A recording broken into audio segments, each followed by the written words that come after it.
That's a good question.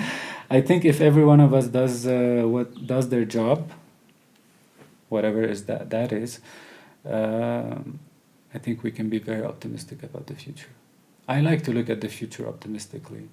I Yes, the tendency is to look at it as objectively as possible, but also I always remember and I always keep in mind that the future is what we make of it. No one knows the future, but in reality, everyone knows the future because how we are coding our mind now is what we are manifesting in the future. So if we really want to know the future, we really need to look at what we're doing. What am I thinking every day I'm waking up? What am I thinking every day I'm talking with someone? What am I thinking when I'm doing a podcast? What is my intention behind the flow and behind my actions and my thoughts and my emotions? And if someone wakes up and takes a couple of minutes of gratitude, if someone decide to be kind to themselves, and as a result being kind to others, it's a very different reality than being competitive or being in scarcity mode. When someone understands that your imagination is not something that is not real, it's actually something that you shape consciousness with. And if you shape it and hold it long enough, it actually manifests into physicality. So a trauma is an auto-manifesting machine. A habit is an auto-manifesting machine. And so what are we doing?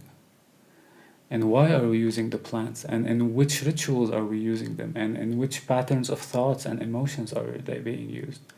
And these are the important questions that only each and every person can answer for themselves. And that will eventually mirror our future as a species. No government will do this for us. No religion will do this for us. No one will do this for us. But if everyone will do it for themselves, and with in mind the fact that we are doing it for ourselves, but for the species as a whole, and for existence, and for the earth as a whole, becomes a very different journey. And I think plants in that regard are paramount in our evolution, because the plants work on both centers, and so they push the energy field, but also they reshape the mind, and they allow us to see the world in a very different way. A couple of decades ago, I thought that the world is based in fear. I didn't know that there's other possibilities.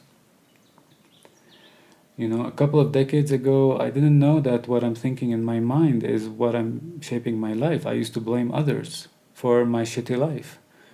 But now I know that if something is off, it's because I'm doing something off within myself. And so all these things eventually will help in our evolution as a species. But overall, I am optimistic because I think humans in their nature are kind. And humans in their nature are very social beings that want to support each other, that want to be together. We don't want to be alone as a person. Like if someone wants to be alone all the time, there's something off with them, because in our nature we are a social being. We want a partner, we want a hug, we want a gathering, we want to laugh, we want to think about something together and do a good future for each other.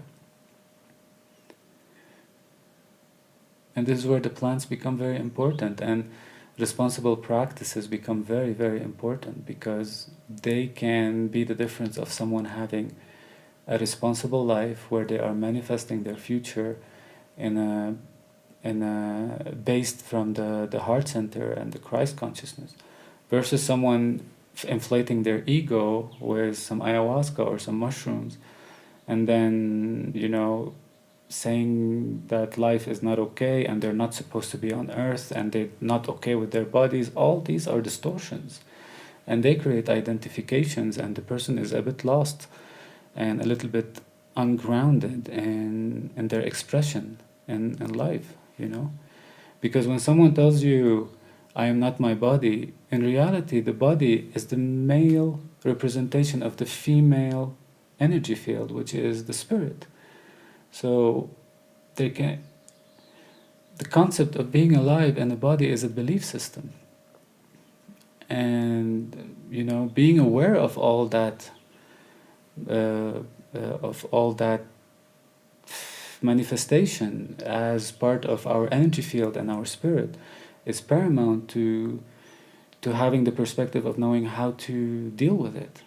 Otherwise, we are thinking we're not supposed to be here and we're supposed to be somewhere else in some other time, but from the heart center, it's very obvious that the only place in the universe that exists is the here and the now, and everything else is possibilities and consciousness that we can shape into manifestation, but they are not here. And this is why I think plants are very, very important. Yeah. Everything I just told you, I learned it from the plants. Because they showed me, you know, it was very humbling when I was like arrogantly saying that it's not my fault that I'm like this, and, you know, genes and society and war and religions and parents and family.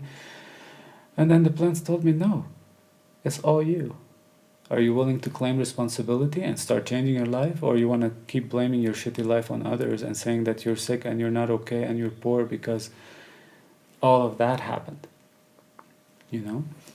And I think this is what every human need to do, and this is what we need to do as a species, each and every one of us.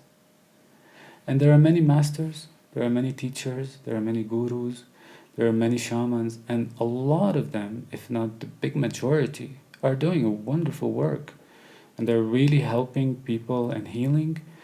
Of course, everyone has their own capacity and the extent of their understanding, but from what I see is that everyone at least has the intention to help as much as possible. And that alone is enough, because if someone is every day trying to learn something new, trying to evolve a little bit and helping others in doing that, I think in the long run it will be a very good thing, you know? Yeah, that's what I think.